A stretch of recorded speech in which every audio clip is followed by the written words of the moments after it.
Every movie about Prohibition shows Al Capone, Tommy Guns, Flappers dancing the Charleston, and Elliot Ness saving the day.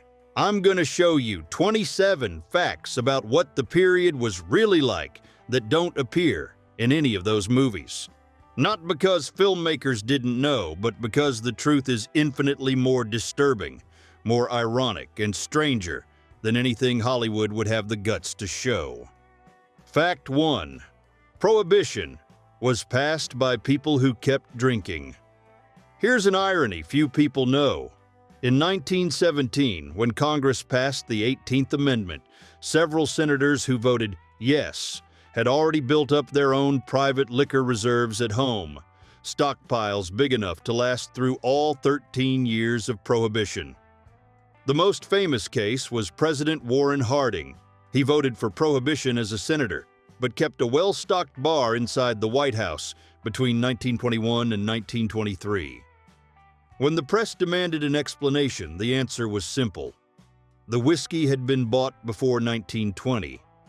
And believe it or not, that was perfectly legal.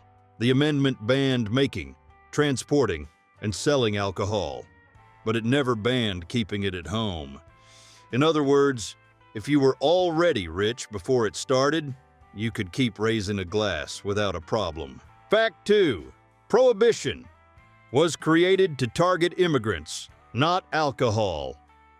Here's something school books don't tell you. Prohibition was never just about alcohol. The Anti-Saloon League, which shoved the law through Congress in 1920, had a nativist agenda. Its chief strategist, Wayne Wheeler, made it clear in private letters that the real targets were Italian, Irish, and German bars, where those immigrant communities gathered, talked politics, and organized votes in working-class neighborhoods. The goal was to break those communities from the inside, and it worked perfectly. Immigrant saloons shut down, families lost their livelihoods, and entire neighborhoods went quiet. Meanwhile, private clubs for the Anglo-Saxon elite in New York and Boston kept serving scotch without a problem, using stocks they had stored before the law took effect. Fact 3. The first bootlegger. Arrested in the U.S., was only 11 years old. Yeah, my friend, get this. The first American arrested for bootlegging after Prohibition was an 11-year-old boy. That's right, 11. It happened in Louisville, Kentucky, on January 20th, 1920, just one day after the 18th Amendment took effect. The kid was carrying a bottle of whiskey for his father, probably without really understanding what he was doing. Agents from the Prohibition Bureau let him go without formal charges since he was a minor, but his name stayed in the official records forever. And here's another curious detail. The second person arrested for bootlegging was 73 years old. The law didn't care about anyone's age. When it was convenient for the authorities, of course. That was how America treated alcohol back then. If you're enjoying these crazy Prohibition stories, go ahead and hit like and subscribe to the channel so you don't miss the next insane facts coming up. Trust me, the next one will surprise you even more. Fact 4. The Ku Klux Klan was one of Prohibition's biggest supporters. It may sound strange, but it's true. In the 1920s, the Klan became one of the loudest voices defending Prohibition, especially in the South and the Midwest. And the reason wasn't morality, it was pure prejudice. In small towns, Klan groups raided speakeasies not because they were selling alcohol, but because many of them were run by Catholic and Jewish immigrants. In Indiana, where the Klan had as many as 300,000 members in 1924, it's estimated that 60% of the raids against alcohol were led or encouraged by the Klan, often hand in hand with the local sheriff. In other words, hooded men enforcing the law right alongside the police. Prohibition, which promised to clean up the country, ended up becoming a tool in the hands of the most violent group in American history. Fact 5. The non-alcoholic beer that turned into hard liquor in the kitchen. Here's one of the biggest loopholes in Prohibition, and not many people know about it. The government allowed so-called near beer with less than 0.5% alcohol. But wort, the liquid before fermentation, was still completely legal. Hardware stores sold full kits with malt, hops, and a detailed instruction manual. At the end of the instructions, there was always the same warning. Do not add yeast, as this would make the drink alcoholic and illegal. Guess what happened? Between 1920 and 1925, yeast sales in the United States jumped 400%.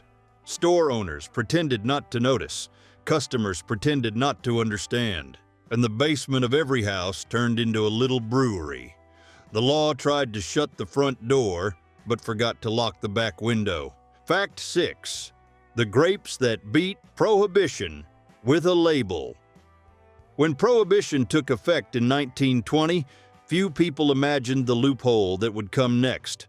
The law allowed each family to make up to 200 gallons of non-alcoholic fruit juice a year at home. That's when California grape growers, who were on the verge of going under, found a way out. They started selling concentrated blocks of pressed grapes with a curious label, almost like a how-to guide disguised as a warning. Warning: do not dissolve this block in 1 gallon of water and do not let it ferment for 21 days, because the result will be wine with 12% alcohol content. The message had it all: the type of grape, the exact time, and the expected alcohol level. The result: sales from California wineries jumped 700% during Prohibition, all of it legal, and right under the federal government's nose. Fact 7. Roosevelt reached the White House, promising to end Prohibition. When Franklin Roosevelt entered the 1932 presidential race, he did something nobody else had the guts to do. He promised to make alcohol legal again. He called Prohibition a crazy experiment and made ending it a core part of the New Deal. And it was a smart move. With the country devastated by the Great Depression, he argued that taxing alcohol would bring money into government coffers and ease the burden on the American worker. People bought the idea. Roosevelt won with 57.4% of the vote, a historic landslide. On December 5, 1933, the 21st Amendment was ratified, and bars were legally allowed to open their doors again. In the end, Prohibition lasted exactly 13 years, 10 months, and 19 days. A chapter that permanently changed the United States' relationship with alcohol and organized crime. Fact 8. Speakeasies were cleaner than legal saloons. Believe it or not, it's true. Before Prohibition, old American saloons were known for dirty floors, overflowing spittoons, and restrooms only for men. When Prohibition hit in 1920 and alcohol became contraband, something curious happened. Speakeasies, those hidden bars behind fake doors, couldn't advertise anywhere. Their only promotion was word of mouth. And that's the key. To keep customers coming back, owners had to make the place worth it. Inspections from the time showed that mid-range and upscale underground bars were in better shape than many of the legal saloons that came before them. Cleanliness became a selling point, and there was more. Speakeasies started offering separate restrooms for women, something that was extremely rare in the old saloons. It was there, in the dark, that the modern American bar started to be born. Fact 9. Women started drinking in public during Prohibition. Here's something you may never have stopped to think about. Before Prohibition, a respectable woman simply did not set foot in a saloon. If she did, her reputation would be ruined on the spot. Bars were for men, period. Then came the irony of history. When alcohol became illegal in 1920, speakeasy owners realized something. If they wanted to make more money, they needed to double their customer base. And that's when they invited women in. The result changed America forever. For the first time, men and women were drinking in the same room, dancing together, and talking openly.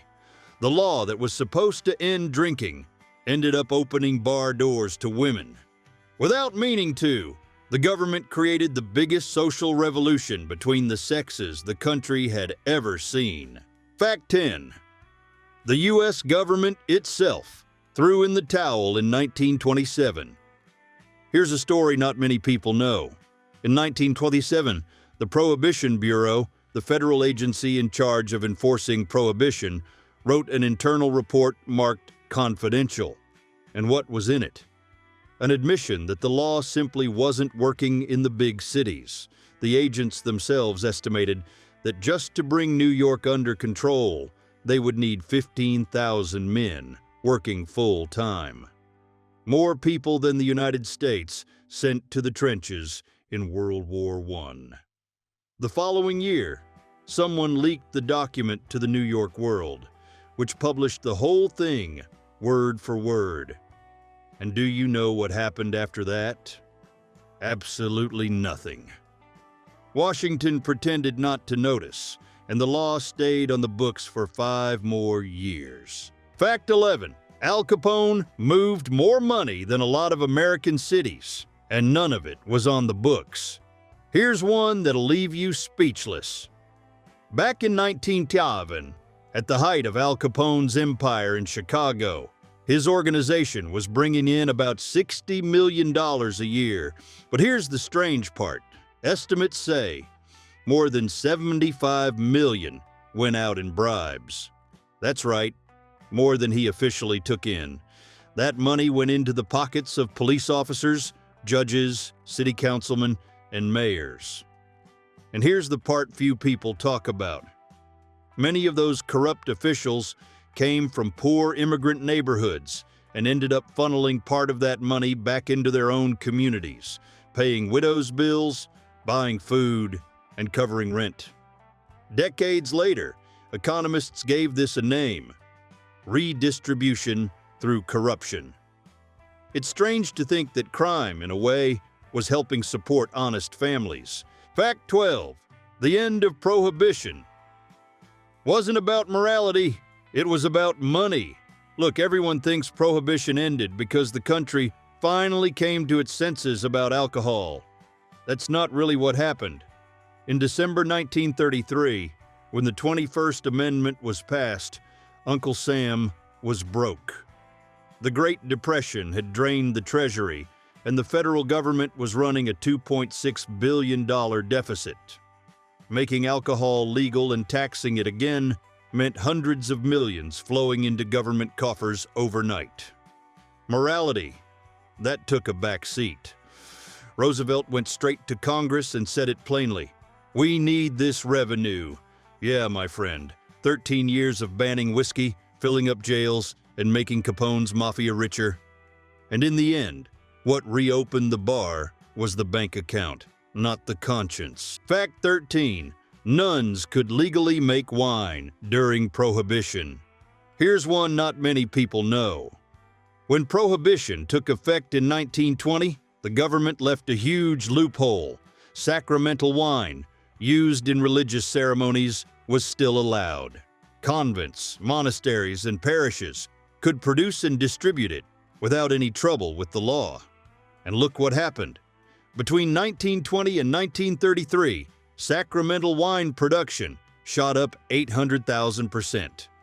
By 1922, there was enough religious wine in the United States for every American Christian to have a glass a day. Guess what happened next? Any smart guy would declare himself the minister of some improvised church and go buy wine legally over the counter. While federal agents were smashing barrels in the streets, wine was flowing freely through the back door of faith. Fact 14. Prohibition gave birth to the fruit juice industry. Here's something few people know. Before 1920, bottled fruit juice barely existed on American store shelves. Fruit was something you ate fresh or preserved, period. Then Prohibition came along and changed everything. With alcohol banned, people started fermenting drinks at home, and demand for concentrated juice shot up. Apple growers in West Virginia, grape growers in California, and cherry growers in Michigan found a gold mine selling concentrates that, on paper, were just juice. The whole system of factories, bottling, and distribution built during that time became the foundation of the billion-dollar industry that stocks supermarkets today. Next time you open a bottle at breakfast, remember, it started because Americans wanted to get around the law. Fact 15. Hoover promised a chicken in every pot and real prohibition. Think about this. In 1928, Herbert Hoover won the White House by selling Americans two dreams: a chicken in every pot, a car in every garage, and the promise to finally make prohibition actually work. People bought it. 11 months later, Wall Street collapsed in October 1929. By 1932, 1 out of every 4 workers was unemployed. Soup lines stretched around street corners, and speakeasies were packed despite the ban. The same voters who had trusted Hoover turned their backs on him and handed the presidency to Franklin Roosevelt, who promised something much simpler: jobs and legal beer. In the end, Hoover put those promises in a drawer, and the average American was left without the chicken in the pot and without the beer in the glass. If you're enjoying these crazy prohibition stories, go ahead and hit like and subscribe to the channel so you don't miss the next insane facts coming up. Trust me, the next one will surprise you even more. Fact 16. Federal agents had license to kill, and they used it. Here's a truth that few history books talk about. During Prohibition, between 1920 and 1933, agents from the Prohibition Bureau were given permission by the government itself to shoot any suspect who tried to run. That's right, a guy speeding away with a few bottles of whiskey in the trunk could get shot in the back, and it was all legal. The numbers are chilling. At least 360 Americans were killed by those federal agents. Most of them, regular drivers transporting liquor and small farmers running a still in the backyard. To give you an idea, the regular police killed about 400 people a year across all crimes combined. Prohibition agents killed at a rate 340% higher. The government declared war on its own people, and almost nobody talks about that today. Fact 17. There was a speakeasy inside Congress itself. Yeah, my friend, get ready for this one. While federal agents were kicking down doors all over Brooklyn and arresting ordinary citizens for a sip of whiskey, the very people who passed Prohibition were drinking freely in the basement of the Capitol. The place even had a name: the Hole in the Wall. It operated right under the nation's feet, with representatives and senators from both parties showing up without the slightest embarrassment. Whenever reporters pressed them, the excuse was always the same: it's medicinal liquor with a prescription. There was never a police raid, never an investigation. And you know why? The Capitol was guarded by Congress's own police force. In other words, they would have had to investigate themselves. One set of rules for the people, and a very different one for the ones up top, calling the shots. Fact 18. Canadian bootleggers were treated like heroes. Here's one not many people know. While our boys were risking their necks smuggling whiskey across the border, on the other side, in Canada, those same guys were seen as respectable businessmen. Yep, exporting alcohol to non-American destinations was perfectly legal there, and nobody asked too many questions. That's how Sam Bronfman from the Seagram family and Harry Hatch from Hiram Walker built fortunes shipping truckloads of liquor supposedly headed for Mexico. Funny thing is, the cargo rarely made it there. In 1928, Canada exported more whiskey for international use than in any other year in its history. And those same families, today, They're respected pillars of the liquor industry, with products you can find in just about any store. Fact 19. The first woman charged with bootlegging was a doctor. In 1921, Dr. Alice Hamilton became the first professional woman indicted under the Volstead Act. The reason? She was prescribing more than 100 doses of whiskey a week to patients at her clinic. That's right. Back then, whiskey was considered real medicine. Hamilton argued that alcohol treated angina, nervous conditions, and what they called nervous exhaustion. And look what happened. When she presented the medical records with each diagnosis properly documented, the case was dropped. But the story didn't end there. That decision opened a huge loophole, allowing doctors all over the country to prescribe far larger amounts of alcohol than the government had ever imagined. In the end, Prohibition really did have a hole in it, and the first person to slip through was a doctor in a white coat. Fact 20. Keeping 5 gallons of wine at home was legal.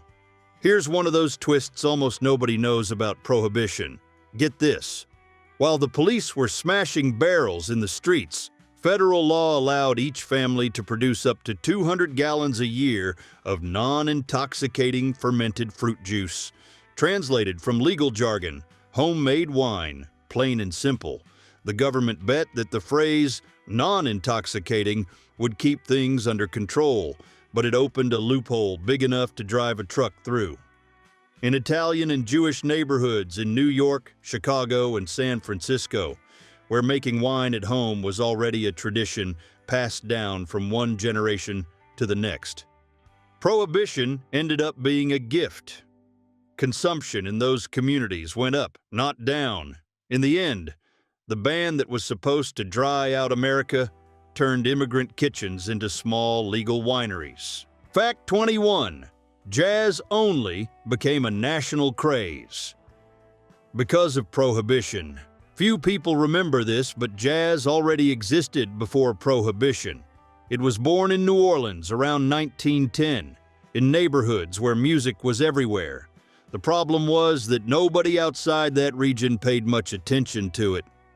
Then Prohibition came in 1920 and changed everything. Speakeasies, those underground bars, needed music to draw in customers, and jazz was a perfect fit. Lively, danceable, and unlike anything people had heard before. That's where Louis Armstrong, Duke Ellington, and Fats Waller went from being unknown to becoming legends. Black musicians who never would have set foot in a respectable theater at the time found a stage in the hidden basements of Chicago and New York. That's the irony. Without the law that tried to silence American fun, jazz might have stayed stuck in New Orleans forever. Fact 22. The speakeasy that worked like a bank. Here's a story not many people know. In the 1920s in Chicago, Anton Kermack came up with a smart setup. The speakeasies in his neighborhood didn't just serve hidden liquor. They also worked as informal banks for Czech and Slovak immigrants, people who didn't have the papers to open accounts at real banks. You could deposit money, withdraw it, transfer it, and even get a small loan, all recorded in ledgers using Czech code words to throw the law off.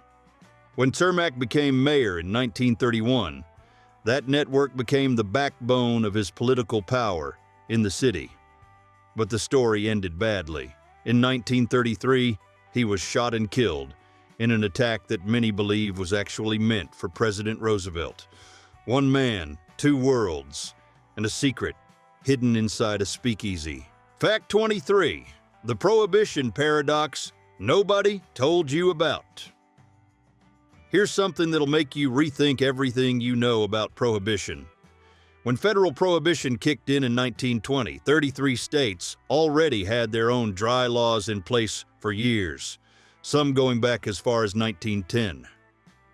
In other words, in those places, liquor smuggling was already an old business, with routes, suppliers, and setups that had been in place long before the federal government got involved.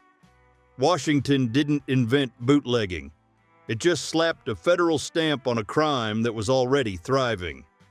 And do you know who pushed back hardest against national prohibition? The very states that had never really had a taste of that kind of ban. New York, Illinois, New Jersey, and Massachusetts. Where alcohol had always flowed freely, the resistance was fierce. The moral of the story: banning something almost never works out the way people expect.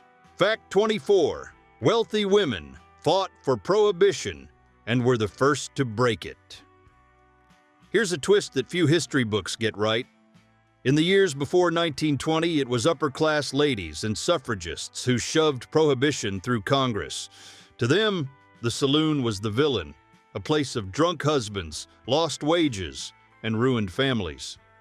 But as soon as the law took effect, those same women became regulars at the fancy speakeasies of New York. At the famous 21 Club around 1988, nearly half the crowd was wearing dresses and pearls, something unheard of before.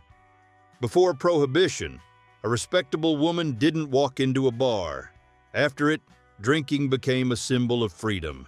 They pushed the law to control the working man at the saloon and ended up discovering on the other side of the bar a pleasure their husbands had always had, all to themselves. Fact 25. Not a single major speakeasy owner went to jail during Prohibition. Here's something almost nobody tells you about Prohibition. During the 13 years alcohol was banned in the United States, not one of the owners of the country's 20 biggest speakeasies spent a single night behind bars. Not one. The men behind the 21 Club, the Cotton Club, and the Green Mill went on with their lives as if nothing had happened. Who went to jail? The truck driver, the guy unloading the crates, the bartender pouring the drinks, the owners, untouchable. And the reason is simple: protection was bought. Cops, judges, and politicians got their envelope every week. The law came down hard on working people, while the powerful sat upstairs having dinner in the very same bar the police were supposed to shut down. Fact 26. Prohibition created the modern FBI. Here's something few people know. The FBI, as we know it today, was born because of bootleg whiskey.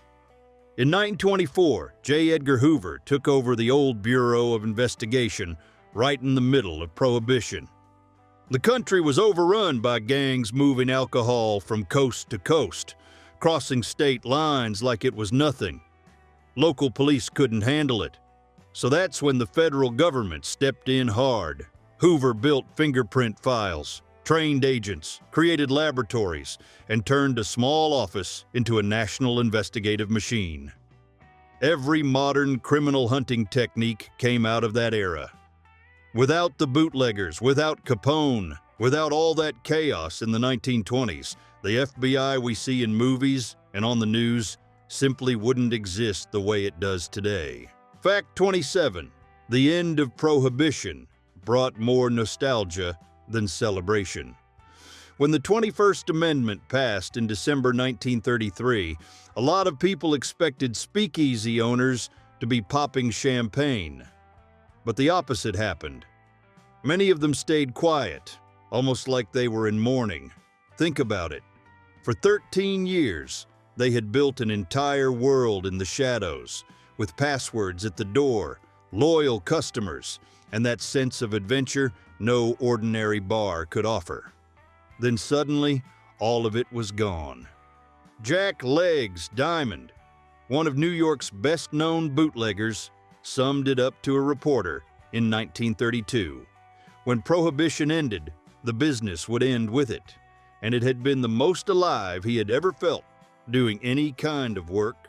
For those men, the speakeasy was never just about money. It was identity. It was being part of something nobody on the outside could really understand.